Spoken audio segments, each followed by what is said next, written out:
પાછળ આપી દો ભાઈ. સુરેશલાલ હા ગાડીમાં જય માતાજી.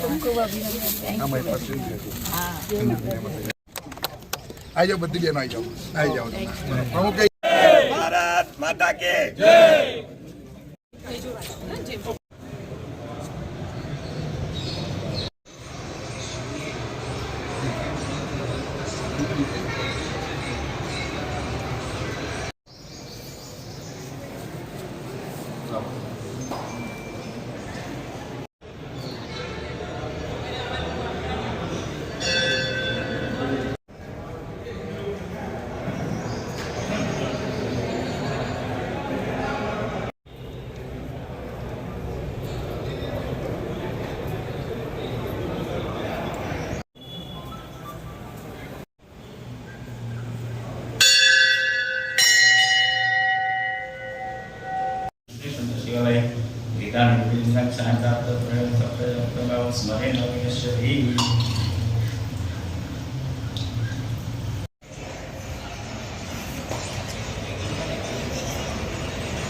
દેશના પ્રધાનમંત્રી આદરણીય નરેન્દ્રભાઈ મોદીજી દ્વારા વડોદરા લોકસભાની સેવા કરવાની ત્રીજી વખત જ્યારે જવાબદારી આપી છે, હું પ્રધાનમંત્રી શ્રી નરેન્દ્રભાઈ મોદીજીનો હું ખૂબ ખૂબ આભાર માનું છું.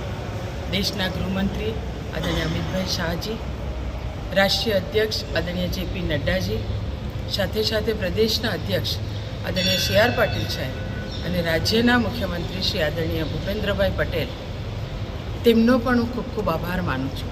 રાષ્ટ્રીય નેતૃત્વગણ, પ્રદેશનું નેતૃત્વગણ, તેમનો હું ખૂબ ખૂબ આભાર માનું છું. સાથે સાથે મારા વડોદરા લોકસભાના શહેર હોય, જિલ્લો હોય, તમામ ધારાસભ્યશ્રી, સૌ સંગઠનની ટીમ, સૌ કાર્યકર્તાઓ, દરેક ચૂંટાયેલા પ્રતિનિધિ અને વડોદરા લોકસભાના તમામ મતદારો જે મને આશીર્વાદ આપ્યા છે અને જે 10 વર્ષ મારી સાથે જોડાઈને પ્રેમભાવ સાથે મને જે સહયોગ આપ્યો છે અને એટલે ફરીથી મને આ સેવા કરવાની તક મળી છે, હું તમામનો ખૂબ ખૂબ આભાર માનું છું.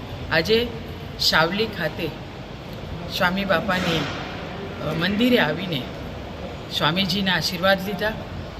જગદીશગીરી બાપુજીના આશીર્વાદ 2014માં જગદીશગીરી બાપુજીએ રાત્રે 11 વાગે આશીર્વાદ આપ્યા હતા.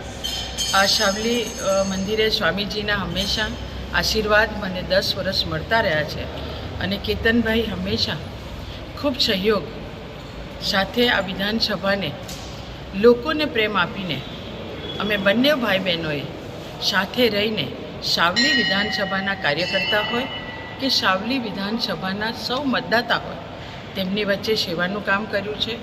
ફરીથી ભારતીય જનતા પાર્ટીએ જ્યારે તક આપી છે ત્યારે અમે ભારતીય જનતા પાર્ટી, પ્રધાનમંત્રી શ્રી અને તમામનો ખૂબ ખૂબ આભાર માનીએ છીએ.